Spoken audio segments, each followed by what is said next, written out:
वात रोग सबसे अधिक होते हैं, 80 प्रकार के वात रोग कहे। एलोपैथी तो में arthritis, rheumatoid arthritis, osteoarthritis, osteopenia, gout, rheumatoid arthritis, ऐसे कुछ ही भेद कह करके 8 प्रकार की अर्थराइटिस बता दी। हमारे यहाँ 80 प्रकार की अर्थराइटिस है और इसकी शुरुआत होती है हाथों पैरों की अंगुलियों से। जब भी किसी हाथ की अंगुली में दर्द हो तो समझ लेना ये अर्थराइटिस की निशानी है। फिर धीरे धीरे सूजन आने लगती है, फिर इसमें गांठ पड़ने लगती है और फिर पूरी जिंदगी ठहर जाती है, कहरा उठती है। तो अंगुलियों के अंगूठों के देखो, इस सूक्ष्म व्यायाम को हल्के में ना लें। जिनके को अर्थराइटिस है उनको एक एक अभ्यास 10-20 बार से शुरू करके 50-100 बार करना है। अब जिनको अर्थराइटिस हो चुका वो गौर से सुने, और ये समस्या सबकी जिंदगी में आने वाली है। 50-60 साल के बाद में ज्यादातर लोग इसकी गिरफ्त में आ जाते हैं। मुश्किल से कोई अपवाद के एक्सेप्शन के तौर पर ही हैं जो बच पाते हैं। तो अंगुलियों को, अंगूठों को आगे पीछे दबाएं। अब अर्थराइटिस के लिए योगाभ्यास बताते हुए, खान पान बताते हुए आज बहुत कुछ बताएंगे। और आज अर्थराइटिस माने जोड़ों के दर्द से मुक्त, दुख से मुक्त दुनिया बनानी है ना, ये हमारा संकल्प है। तो उंगलियों अंगूठों को आगे पीछे दबाना 10-10 बार, 20-20 बार, 50-50 बार, 100-100 बार तक कर सकते हैं। तो 10 बार से लेके 100 बार तक अंगुलियों को, अंगूठों को आगे पीछे दबाए, पूरे पंजे को लंबे लंबे श्वासों के साथ।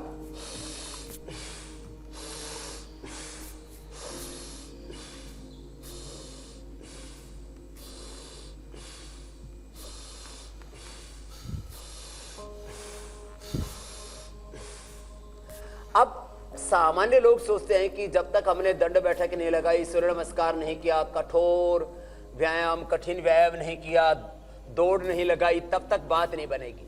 अर्थराइटिस को दौड़ लगाने की जरूरत नहीं है। लगा सकेंगे आप दौड़, पहले ये सूक्ष्म व्यायाम करें।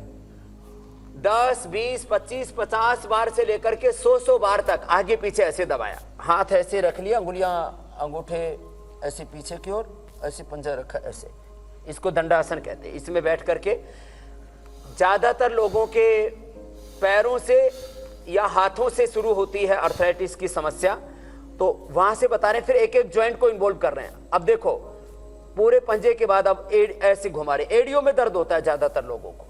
अंगुलियों अंगूठों के बाद अगला अटैक होता है एंकल ज्वाइंट, फिर रिस्ट होता है, फिर नी होते हैं, फिर कमर होती है, फिर पूरी स्पाइनल कोड जकड़ में आ जाती है। यह जो cervical spondylitis, pain, slip disc, sciatica, ankylosing spondylitis, lumbar spondylitis बोलते हैं, ये सब अर्थराइटिस का ही, हड्डियों के डीजनरेशन का ही पूरा क्रम है, ये सीक्वेंस है।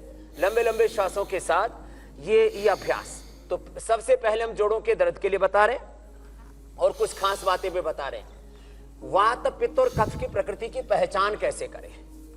तो पित्त का तो सबको पता, उसमें एसिडिटी होने लगती है, आंखों में जलन होने लगती है, शरीर में पसीना ज्यादा आने लगता है, उससे बीपी बढ़ने लगता है, गुस्सा बहुत अधिक आता है, और फिर लंबा चले पित्त तो फिर उससे अल्सरेटिव कोलाइटिस, पायस, फिसर, फिस्टुला ये समस्याएं हो जाती है। और कफ का सबको भी पता है, उसमें तो सर्दी, जुकाम और सांस लेने में तकलीफ होने लगती है। जो अर्थराइटिस है ये सबसे ज्यादा खतरनाक है, वात रोग।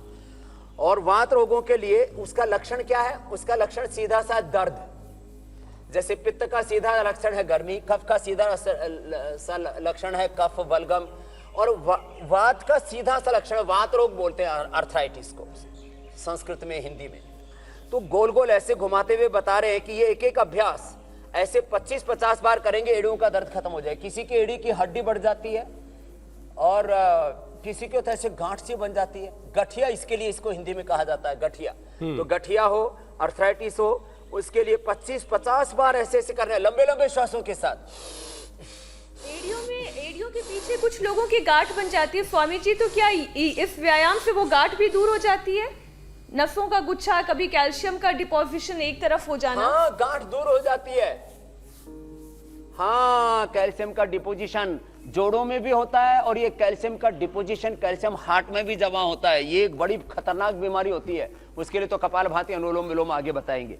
तो ये कहीं जो है कैल्शियम का डिपोजिशन ज्यादा हो रहा है, कहीं कैल्शियम कम हो रहा है, फास्फोरस कम हो रहा है, विटामिन डी की कमी है, विटामिन B12 की कमी है, तो ये अभ्यास हुआ। फिर आगे घुटने के लिए, घुटने को ऐसे खींचना छोड़ना ऐसे। अब ये सरल सा अभ्यास है, फोकस करेंगे घुटने के ऊपर तो दिखेगा, देखो ऐसे ऐसे ऐसे कहने को सरल है लेकिन लंबे लंबे करना श्वासों के मुश्किल साथ। होता है। ऐसे घुटनों को खींचना छोड़ना, ऐसे किसी को ये समझ में ना भी आए तो इतना तो कर ही सकते हैं, ऐसे ही कर लें ऐसे, या कुर्सी पर बैठ करके पैर को ऐसे ही ला लें ऐसे, या इस तरह से कर लें ऐसे ऐसे ऐसे। आज से 25 साल पहले जब मैंने लोगों को योग करने के लिए शुरुआत की थी कि भाई करो योग, तो लोग बोलते थे योग बड़ा कठिन है, तो मैंने सूक्ष्म व्यायाम और प्राणायाम से योगाभ्यास की शुरुआत की थी। बाद में आसनों को, बाद में परंपरागत व्यायाम दंड बैठकों को, फिर हमने सूर्य नमस्कार को, इसको धीरे धीरे जोड़ा कि इतना इजी, और इसी से लोगों को फायदा हुआ था। 10-10 बार ऐसे क्लॉकवाइज एंटी क्लॉकवाइज ऐसे ऐसे ऐसे करें, तो ये घुटने के लिए इससे बेहतर और कुछ भी नहीं हो सकता। ये घुटनों की एक्सरसाइज है, धीरे धीरे इसमें घुटने का स्टेमिना भी बढ़ेगा। अब किसी के कार्टिलेज घिस जाते हैं, कार्टिलेज बनते हमारे प्रोटीन से, हड्डियां बनती हमारी कैल्शियम से, फास्फोरस से, और उसको वो स्ट्रेंथन होती है विटामिन डी और B12 से। तो ये 1 घंटा सुबह, इसको बोलते हैं सूर्य स्नान, धूप स्नान। तो 1 घंटा लंबे लंबे श्वास, ऐसे पैर उठाया, ऐसे किया 10-10 बार, ऐसे 20-20 बार, 25-25, 50-50 बार, 100-100 बार करें ऐसे। दोनों हाथों की उंगली को इंटरलॉक करके जंघा के नीचे लगा लिया, क्लॉकवाइज एंटी क्लॉकवाइज ऐसे घुमाया घुटनों के लिए, ऐसे घुटनों के लिए। दूसरा मैंने बताया स्वामी जी, घुटनों को करें, फिर खड़े होकर के भी थोड़ी उठक बैठक करते हैं, इससे भी घुटने अच्छे हो जाते हैं। देखो ये जी कुछ कह रहे थे हुसैन जी भाई। स्वामी जी, योग करते करते थोड़े सवाल भी ले लेते हैं। आज बहुत सारे सवाल भी आ रहे हैं, और खास तौर से लड़कियों में बहुत जल्दी आजकल आर्थराइटिस की लक्षण नजर आने लगते हैं। निधि गुप्ता एक सवाल पूछ रही हैं, वो बता रही कि 28 साल की उम्र में जो है उनको ऑस्टियोआर्थराइटिस की शिकायत जो थी वो शुरुआत उसकी हुई, वो डिटेक्ट हुआ, और अब वो 35 साल की है। डॉक्टर उनको जमीन पर बैठने तक के लिए मना करता है और उनकी जिंदगी ठहर सी गई है। अब वो आपसे चाहती कि उनकी जिंदगी बेहतर हो सके, उनके लिए कोई उपाय बताएं। देखो हुसैन भाई, सभी बीमारियां जैसे जेनेटिकली होती हैं, ऐसे अर्थराइटिस भी जेनेटिकली होता है। छोटे बच्चों को भी अर्थराइटिस और रोमेटॉइड अर्थराइटिस हो जाता है। हर चीज हमको विरासत में मिलती है। फिजिकल स्ट्रक्चर तो विरासत में मिलता ही मिलता है, हड्डियों की कमजोरी, स्किन की प्रॉब्लम, ऐसे लीवर किडनी की, छोटे बच्चों को प्रोटीन लीकेज की समस्या, फिर किडनी में क्रिएटिनिन बढ़ने छोटे बच्चों को भी होने लगी, हार्ट की प्रॉब्लम, डायबिटीज की प्रॉब्लम, बच्चों को जन्म से ही जॉन्डिस की प्रॉब्लम। तो जन्मजात रोग जो होते हैं इसको जेनेटिक प्रॉब्लम बोलते हैं। तो जो फिजिकल स्ट्रक्चर है, माता पिता को अर्थराइटिस था तो बचपन में osteoarthritis, gout arthritis, rheumatoid arthritis, फिर हड्डियों की बात पूरा स्पाइनल कोड पर, इसलिए आज हम स्पाइनल कोड के लिए भी बताएंगे अभ्यास। तो ये घुटने के लिए अभी बता रहे थे, तो उसके लिए उपचार क्या क्या करें वो भी हम साथ साथ में बताते जाते हैं। अंत में कुछ हम प्रैक्टिकल भी करके बताएंगे। जिनको भी अर्थराइटिस की प्रॉब्लम है वो सुबह लहसुन ले सकते हैं, रात को भिगो दे चीरा मार करके पानी में, तो उसकी गर्मी कम हो जाती है। नहीं तो लहसुन गर्मी करता है किसी किसी को, खास करके वात के साथ जिनकी पित्त भी प्रकृति है।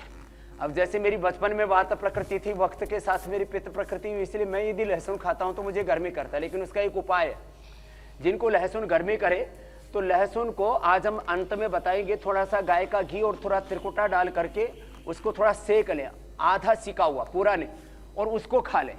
तो उससे फिर ये अर्थराइटिस की औषधि है, जबरदस्त औषधि। तो ये घुटनों के लिए बता रहे थे, अभी अगला भी बता रहे हैं घुटनों के लिए। ये खाना कब है लहसुन जो आपने बताया स्वामी जी? हाथों की अंगुलियों सुबह नहार मुंह, फिर रिस्ट के लिए है जी। ये लहसुन जो आपने बताया, हाँ, ये निहार ले लें खाली पेट। तो ये खाली पेट लहसुन, हाँ, और इसको ये लहसुन खाली पेट लिया जाता है, और यदि घी के साथ त्रिकुटा डाल करके लिया तो उसको फिर एक रोटी के साथ खा लें। खाली पेट एक रोटी के साथ ये लहसुन खा लिया, नाश्ता भी हो गया। अच्छा, अब देखो जिनको अर्थराइटिस है उनको दही, छाछ, नींबू, अचार, कोई भी खटाई से बचना पड़ेगा, ये परहेज करना पड़ेगा। अब इसमें कुछ घरेलू उपाय है। मेथी, अंकुरित मेथी सबसे अच्छी होती है। किसी को मेथी गर्म पड़ती हो तो मेथी का पानी पी ले। मेथी को दरदरा कूट के रख लें और उसको रात को भिगो दे, सुबह उसका पानी पी ले। बस मेथी का पानी पी लें, या हल्दी मेथी सूट ले लें। या हमने जो है एक वातारी चूर्ण बनाया हुआ है, बहुत सरल सहज सा है, तो वातारी चूर्ण ले लें। जिनको बहुत ही ज्यादा अर्थराइटिस है तो देखो ये अभ्यास बताते बताते मैं इस बात को बताना चाहता हूँ, ये कमर किसी की जकड़ जाती है, हिलना डुलना मुश्किल हो जाता है, उनके लिए बता दिए सारे अभ्यास। फिर थोड़ा जो है कमर की थिकनेस को कम करने के लिए ये थोड़ा पश्चिमोत्तानासन भी थोड़ा ऐसे ऐसे कर लिया करें। बहुत ज़्यादा करेंगे तो दुखेगी कमर, थोड़ा थोड़ा ऐसे ऐसे कर लें तो इससे फ्लेक्सिबिलिटी बढ़ जाती है। थोड़ा ऐसे दाएं बाएं ऐसे घूम जाएं, जो वक्रासन कर सके तो वक्रासन कर लें ऐसे, तो इससे कमर जो है हमारी फ्लेक्सिबल हो जाती है। इस प्रकार से ये स्वामी जी एक और सवाल है। करते करते मैं अर्थराइटिस का जी कुछ पूछ लिए थे, पूछ लीजिए आप। जी एक सवाल है, एक दर्शक है, इनका नाम है रूपक। वो ये कह रहे हैं कि जब भी वो उठते बैठते हैं तब उनके घुटनों में बहुत ज्यादा दर्द होता है, तो उन्हें क्या क्या करना चाहिए, खान पान से लेकर योगाभ्यास भी? हाँ, वो बता देते हैं। ये एक कॉमन प्रॉब्लम है और मैं आपको बताता हूं। देखो आंकड़े कुछ भी कहते हो, आंकड़ों का जो डॉक्यूमेंटेशन होता है उसके अंदर भी एक बड़ी लंबी कहानी रहती है। अंगुलियों के अंगूठों के लिए मैंने कहा 25-25, 50-50 बार, 100-100 बार। ये अब यहां से अर्थराइटिस शुरू होता है।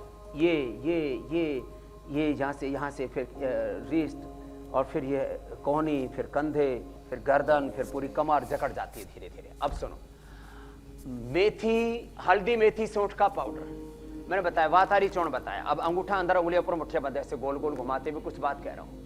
जिनको कितना ही भयंकर अर्थराइटिस है, अभी बरसात का मौसम है, राजस्थान में घास होता है उसको मोथा घास बोलते हैं, मोथिया भी बोलते हैं कहीं। आयुर्वेद में नागर मोथा प्रयोग होता है, वो तो लंबी जड़ होती है काली काली। ये जो मोथिया घास होता है, जब ऐसे करेंगे तो 10 बार करने में हाथ थक जाते हैं, तो फिर हाथ थोड़े नीचे ले आए, फिर दोबारा कर ले ऐसे, तो 10-10 बार, 20-20 बार, 25-25, 50-50 बार लंबे लंबे श्वासों के साथ करें। मोथा घास, मैं आपको बताता हूं, आज से करीब 30 साल पहले की घटना है। राजस्थान में एक व्यक्ति जो है उसके पास में अर्थराइटिस के लिए लाइन लगा करती 100, 200, 500 लोग लाइन में लग करके औषधि लेने आते। हमने सोचा भाई पूछते हैं ये दवाई क्या देता है, बता के नहीं दिया, तो हमने एक आदमी लगा दिया। हमने ऐसी सैकड़ों दवाइयां अर्थराइटिस की, जॉन्डिस की और डायबिटीज की, बड़ी बड़ी बीमारियों की दवाइयां ऐसे ढूंढी। ये वेट कम करने वाला अश्वगंधा का पत्ता नीमच से ऐसे ही ढूंढा था। एक दलिया हम जो बताते हैं ना, 500 ग्राम बाजरा, 500 ग्राम गेहूं, 500 ग्राम मूंग, 500 ग्राम चावल, 20 ग्राम अजवाइन, 50 ग्राम उसके अंदर तिल, तो ये चीजें बता के नहीं देते थे लोग पहले, तो लंबे लंबे श्वासों के साथ ही करते हुए बता रहा हूं। तो हमने आदमी लगा दिया, तो वो आदमी खेत में जाकर के फिर एक जड़ लेकर के आया और फिर उसको कैप्सूल में भर करके देता था। यद्यपि वो स्वार्थी नहीं था, लोगों को ऐसे ही दिया करते जो अपनी इच्छा से 100, 200, 500, 1000 रुपए देकर के चले जाए, उसको रख लिया करता। तो उसने क्या, क्योंकि अब जब ज्यादा लोग आने लगे तो मजदूर लगाने पड़े उसको इकट्ठा करने के लिए, तो पता लगा ये मोथा घास, ये मैं आपको शर्तिया बात बता रहा हूं, जैसे कहते हैं ना गांव की भाषा में बोल जाता है शर्तिया इलाज, उसका रामबाण इलाज। तो ये मोथा, ये रामबाण इलाज है अर्थराइटिस का। अब अगला बताते हैं, सहजना। सहजना डायबिटीज के लिए, सहजना अर्थराइटिस के लिए, सहजना स्किन रोगों के लिए बहुत अच्छा होता है। इसको गुजरात में और दक्षिण भारत में इसका साग भी बना के खाते हैं, लेकिन वो पका हुआ खाते हैं, वो भी गुण करता है पके हुए का। फिर आपने उसको कहीं सरगवा बोलते हैं, सहजना बोलते हैं उसको, तो उसकी स्टिक्स होती हैं लंबी लंबी, उसको खाया जाता है। उसका कच्चे का अचार भी बन जाता है, उसको खा सकते हैं, और कच्चे की सब्जी खाएं तो ज्यादा लाभ होता है। और सहजने के पत्ते और सहजने की फली, उसको उबाल करके भी पी सकते हैं। अभी घरेलू चीजों से मैं शुरुआत कर रहा हूं जी, जबरदस्त लाभ करते हैं। और ये सूक्ष्म व्यायाम बताते बताते फिर आसन भी बताएंगे, प्राणायाम भी बताएंगे। देखो घरेलू चीजें इतनी जबरदस्त होती है। एलोवेरा, पारिजात, हर घर में लोगों ने लगाना शुरू कर दिया। एलोवेरा, पारिजात, हरशृंगार उसको बोलते हैं, निर्गुंडी, सहजना, रासना, इनको कूट करके, लहसुन, इनको कूट करके काढ़ा बना करके पिला दे, जबरदस्त फायदा होगा। लहसुन को हम छोंक करके खाते हैं या उबाल करके खाते हैं तब इतना लाभ नहीं करता, उसका ऑयल उड़ जाता है उसमें, इसलिए लहसुन को मैंने बताया कच्चा खाएं या उसको घी में इस तरह से ले लें। तो एलोवेरा, पारिजात, निर्गुंडी, रासना और सहजना।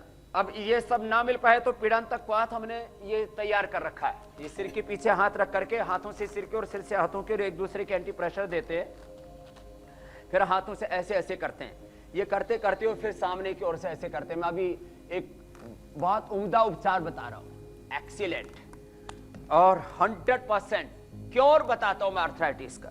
ऐसे ये सूक्ष्म व्यायाम 25-25, 50-50 बार करने हैं, 100 बार तक करने हैं, लंबे लंबे श्वासों के साथ सीरियसली करना। और फिर भस्त्रिका, कपालभाति, अनुलोम विलोम, इसमें कपालभाति, अनुलोम विलोम हम आधा घंटा कराते हैं। रोमेटॉइड अर्थराइटिस, उसका पैरामीटर होता है 20 से ज्यादा अर्थराइटिस नहीं होना चाहिए पैरामीटर में, जैसे हीमोग्लोबिन, बीपी, शुगर, कोलेस्ट्रॉल हम मापते हैं ना, ऐसे RA फैक्टर 20 से ज्यादा नहीं होना चाहिए, यूरिक एसिड 7 से ज्यादा नहीं होना चाहिए, ESR 15 से ज्यादा नहीं होना चाहिए। अब सोचो जिनका RA फैक्टर 200 से 1000 तक पहुंच गया, उनको हमने 1 महीने के अंदर ही वापस 20 पर ले आए।